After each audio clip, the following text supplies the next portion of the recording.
Bobby C., Aaron McAtee, and the pilot of the number 41 Chevy from AJ Foyt Racing in the IndyCar Series, Sting Ray Robb. And it's an exciting few weeks for Sting Ray. How's it going? Doing well in yourself. Doing great. So great to have you here on the program. Aaron and I are really excited to speak with you. And I figured the best place for us to start is the Indy 500 because for you and your second attempt at the 500 were really good returns. Yeah, absolutely. So you start after qualifying 23rd, you end up finishing in the race 16th, and you're the driver with the third most laps led. What was that Indy 500 experience like for you? Well, I don't know if anyone has followed along in my Indy 500 journey so far, but 2023 was a rough Indy 500. I only completed 92 of the 200 laps and went through the last row qualifying, which was way more stressful than ever I wanted to be in the Indy 500 weekend. But this year was a lot better. We qualified cleanly in the top 33, and we had a very, very fast race car. Like you said, led the third most laps. I actually led four different times during the race, which just shows that it wasn't just a fluke. We were promoted to the front based off of yellow flag that happened, a caution that happened early on in the race, but we were able to stay there, which was really, really exciting. And for me, that was something that really helped my confidence because up until that point, we hadn't been a front runner, but that time we proved that we could stay up there. And I said this at many events so far, but I liked it way better up front. It felt way easier up front than it did in the middle or towards the back of the pack. But yeah, it was a lot of fun. And a different strategy for you, Stingray, but leading in this race, I mean, as late as lap 151. Yeah, the strategy was quite a bit different. The thing is with the Indy 500, this is a very long race. And when there's a strategy split that early on in the race, usually there's a merge point towards the end. And so when we saw that caution flag stay out, sorry, when we saw that caution flag come out, we decided to stay out on the racetrack. And I got the call over radio, and I immediately got in line, and I just watched everyone dive into pit lane. And when everyone had cleared, the only car left in front of me was the pace car, which was very, very surprising. We expected a lot more cars to stay out because it was still early on in the stint. And having run under caution already, we figured that there would be plenty of fuel and plenty of tires left. So to have that early call was interesting.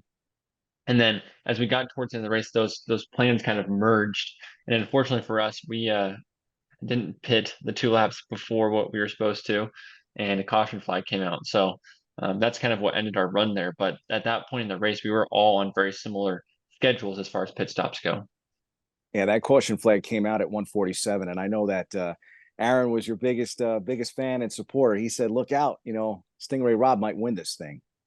Yeah, yeah, I thought so too, Aaron. I definitely was chomping at the bit to find out what the end of the race was going to be like, but I wasn't allowing myself to say that too far ahead of time. Right. I do know that at one point from the 14 stand, AJ was on, and he said the 41 car might win this. So for me, that's like the highlight of my career. If AJ thinks you're going to win the Indy 500, that's a pretty good day.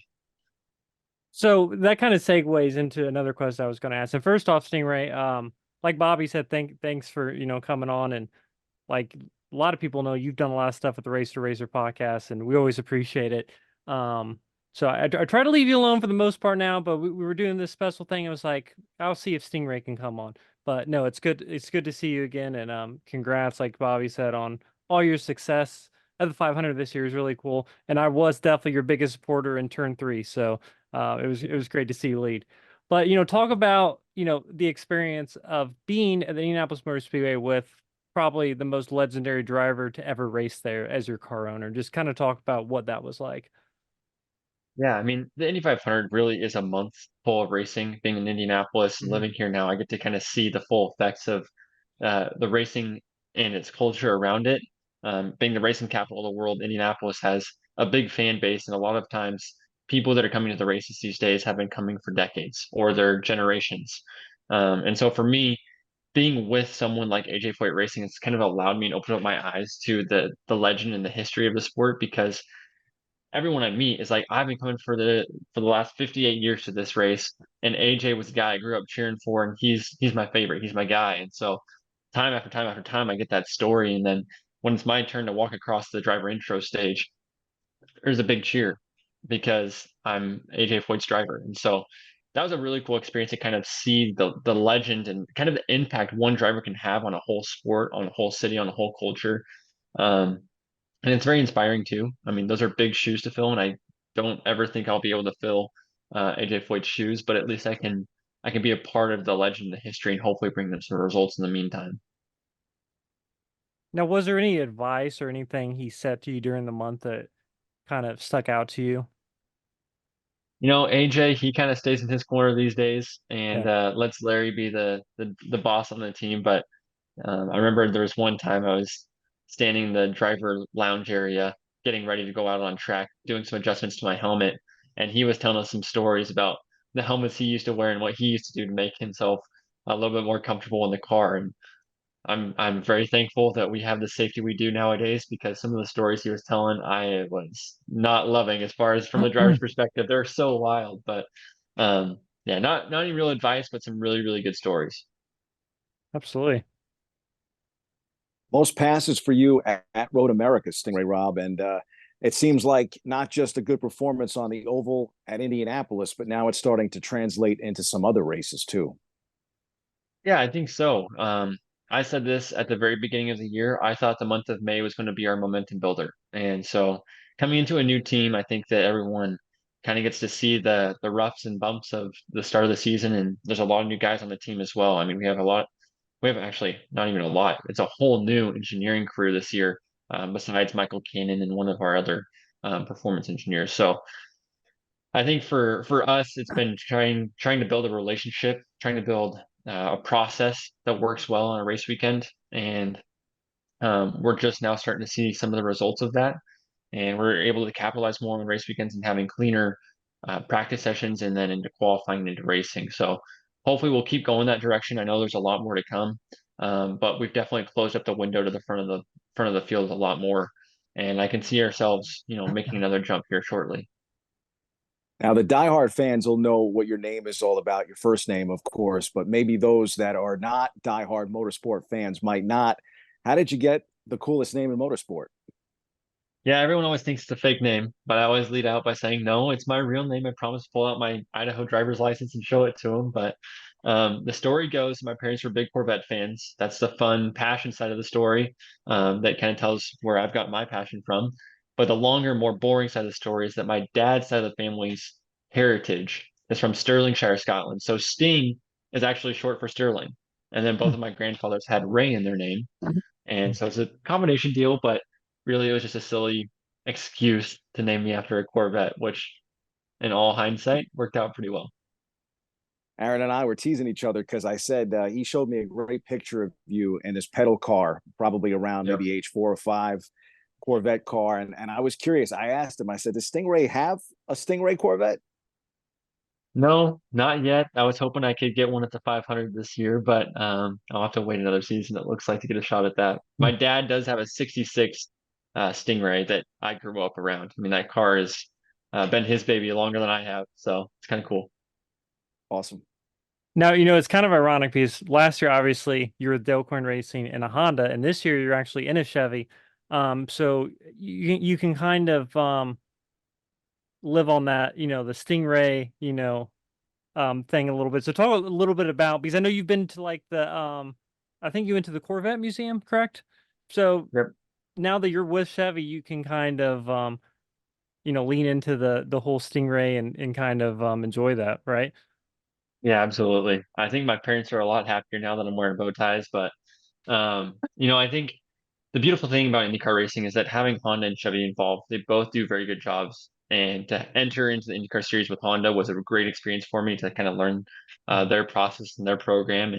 And they're obviously some of the best in the world to do it. So switching over this year, the joke was that I wasn't going to have to change my name to Civic. I was actually going to get to keep the keep the name Stingray.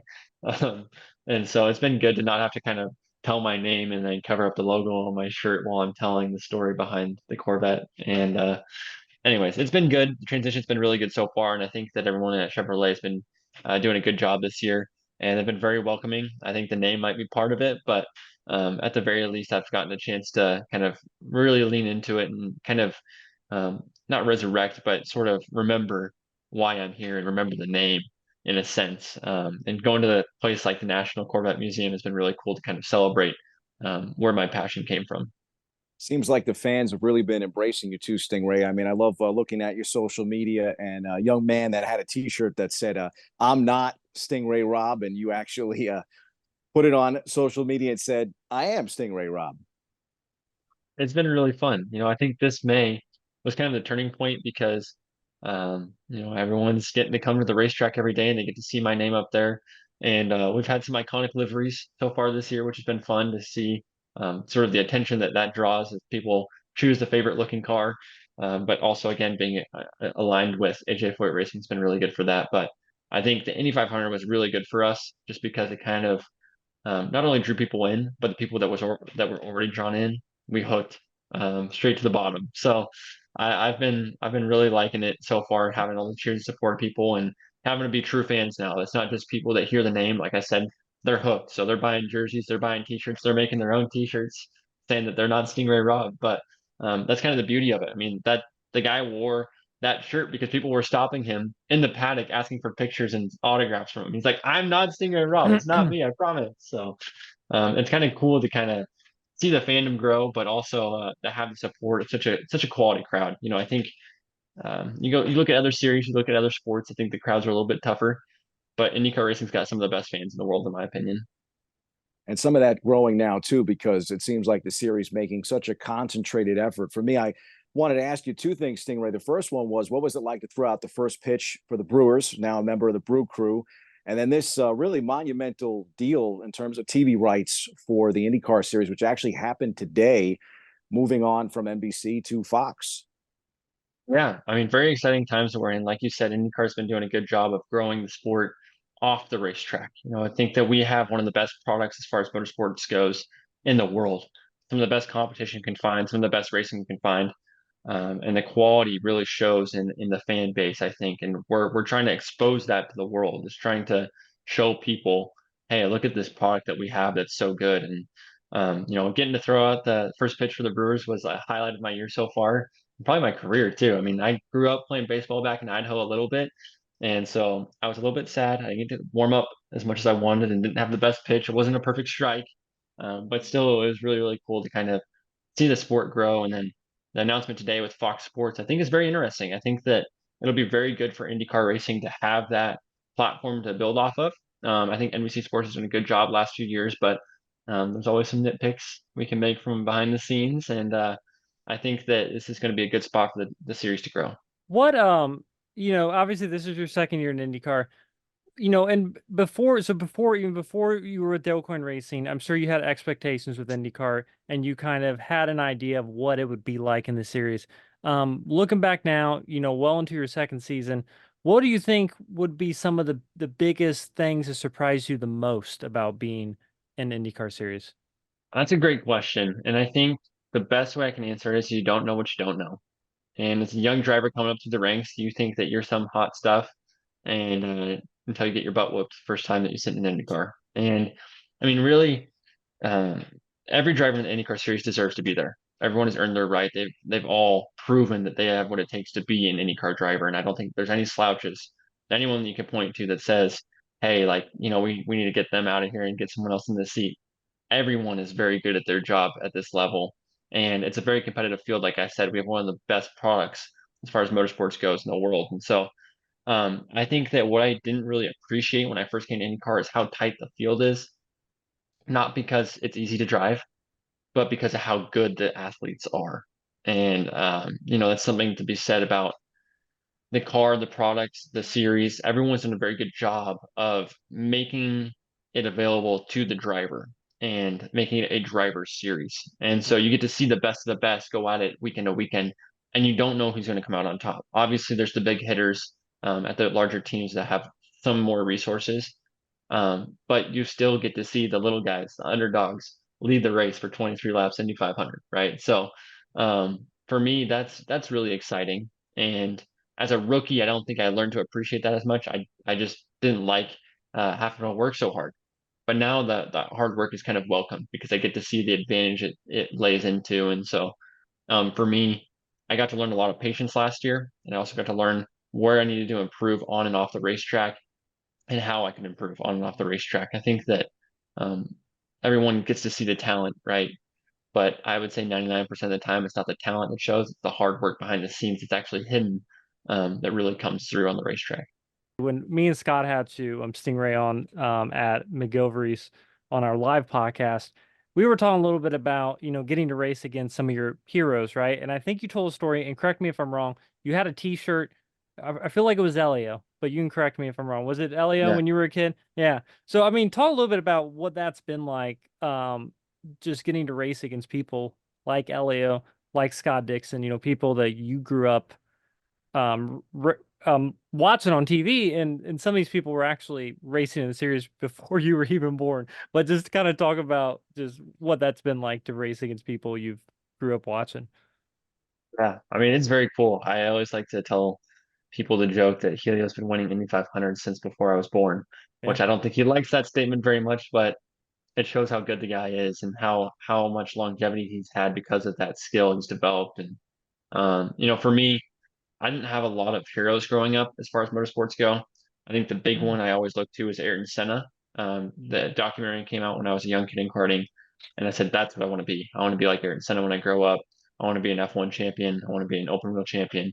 And so I started to tune in after that, and I got to hear the names like Scott Dixon, Julio Castroneves, all that stuff. And before I came to IndyCar, I found a 2003 Helio Castroneves shirt at a Goodwill thrift store, and I bought it because it's just a cool shirt because I'm an IndyCar race fan, and so I have to pinch myself every once in a while when I look around me and the guys that I've been watching and cheering for and kind of like enjoying the entertainment from are now the guys that I'm standing next to, or for example, in 500 leading the pack for, and so that's really really cool to see, and it's really rewarding, and I think that it's a good perspective for me, from a state of humility to look at that and be grateful for it. And I think that's going to allow me to have a lot more joy as the season continues and as the years continue.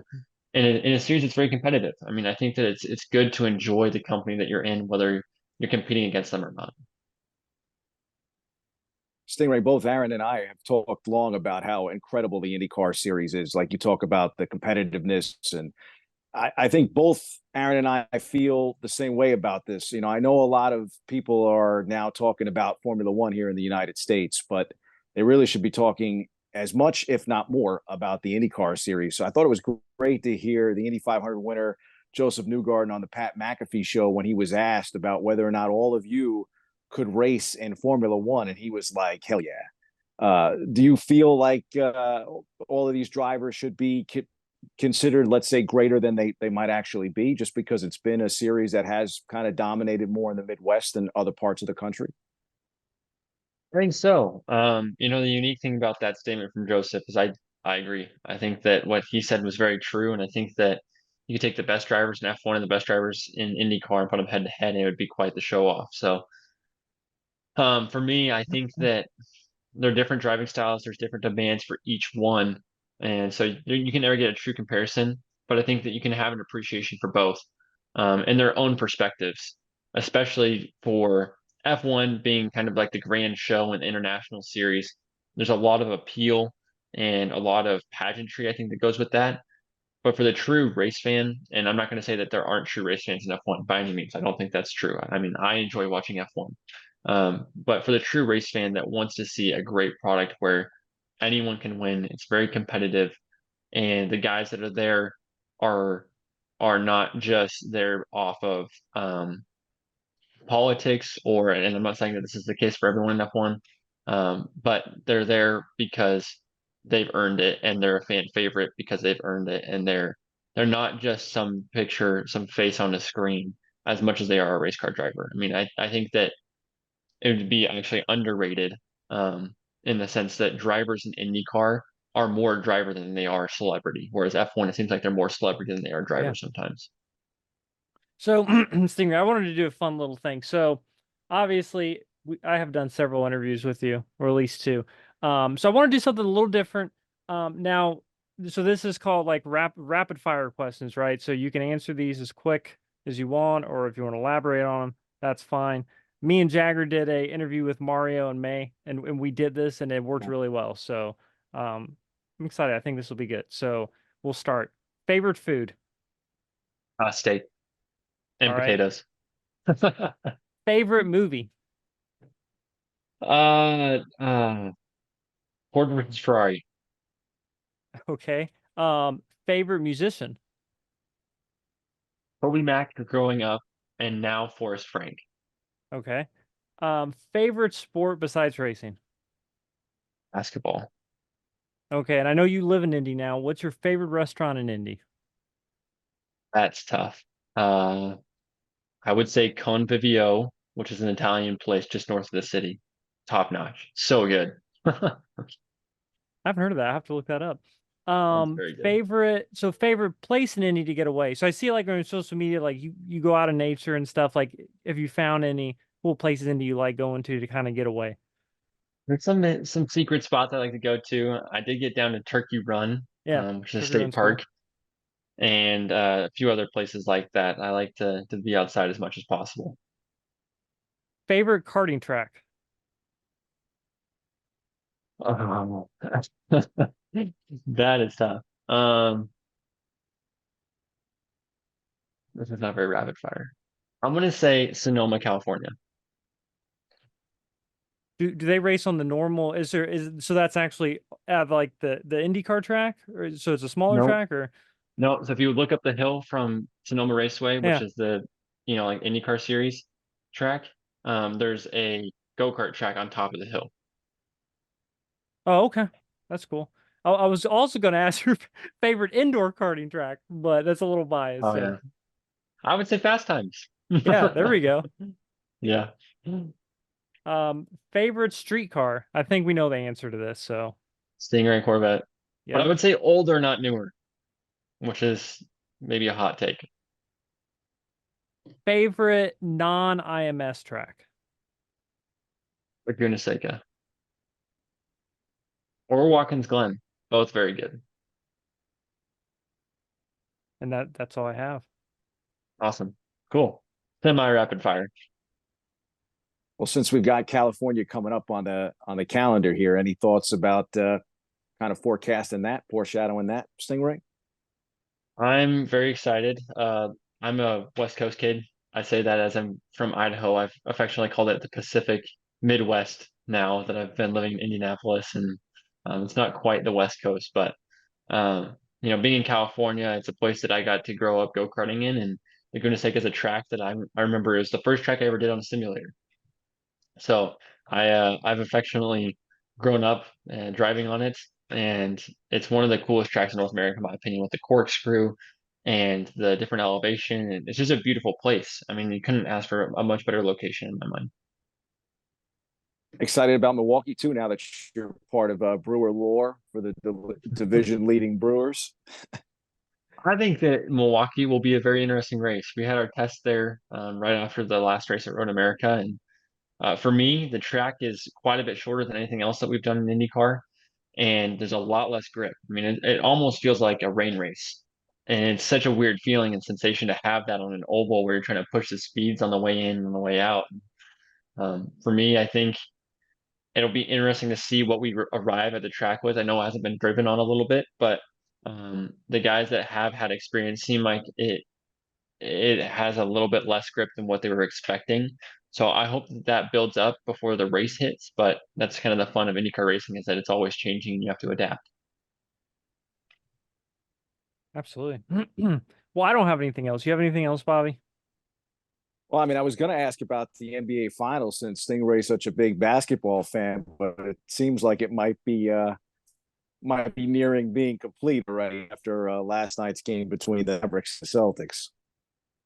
I don't know who won last night's game. I haven't been keeping tabs on it. Uh, Boston, yeah, Boston's up 3-0, Boston. so Oh man. no one's come back No. from the 3-0 deficit. So it looks like Well, it might there's be the always a Celtics, but first. There always has to be a first. true that. I mean, it could be Luka and Kyrie. I mean, the Mavericks, of course, were hottest team coming in. I mean, I guess, I really just wanted to ask you during this interview before we let you go, Stingray. And again, thank you so much for coming on with us. I just think, I think you've done such an incredible job, not only with the racing, but also with, and this is something Aaron and I both have spoken about, just doing a good job of marketing and also engaging with your sponsors and really giving a lot back to communities and especially veterans. I figured this could be an opportunity for you to speak about what your sponsors have meant to your racing career and how valuable it is to you to give back. I know you've talked about idolizing someone like Tim Tebow, and I think he's someone else that's also focused on trying not to just be a great athlete, but also be someone that's been an activist in the communities. Yeah, absolutely. I'll start by saying I'm just a small town kid from middle of nowhere, Idaho. And when I tell people that, they're like, "Where? That's like next to Ohio or something." I'm like, "No, no, no, like West Coast. Come on, out this way." Ohio. And I always like to encourage other kids from Idaho, like if I can make it, you can make it. And it's not because of who I am and who my family is. It's how hard we've worked and what God has blessed us with. And I think that the partners that we've had along the way, I would not be here without. I know that 100%. And this year we got to see a good part of that with Good Heart Animal Centers coming on the car at the Indy 500. They've been partners of ours for 5 years now, actually. And so for me, it's been really kind of encouraging to see their support grow throughout the years rather than taper off. Pray.com is another one that we've had join on this year. It's very cool because that helps me unite my passion of motorsports to my purpose of faith. And so it's cool to kind of have that backing on and off the racetrack in mission and in goals. And then recently we've had Invets, which is an Indianapolis-based company that helps veterans get established in communities here in Indiana. And so we're trying to make sure that my career doesn't go empty. I think that God's given me a platform to use, and it's my job to perform well, be excellent, and hopefully win some races along the way. But if I don't do anything else but that, I'm going to be a failure. And so my hope is that I can make an impact in the communities around me and visiting with people, and at the very least provide some hope and some peace for some people, not because of who I am, but because of the message that I'm pushing for them. And so, I think that we have some good partners on board now, and I'm hoping to gain more in the future because if they believe in me, I want to believe in them. And I think that it's a very good symbiotic relationship that we can have with IndyCar being on up and up, and with the entertainment side of motorsports. I think that you couldn't ask for a much better product than what we're given for them today. From a Absolutely. go-kart phenom to rising IndyCar star, Sting Ray Robb. Aaron, any closing thoughts? No, like I said, Sting Ray, thanks for always basically doing everything we've ever asked you to do. So I appreciate it, and be rooting for you the rest of the year. And I'll be at a couple more IndyCar races, so I'll definitely stop by and say hi. Awesome. That sounds great. Thanks for having me on, guys.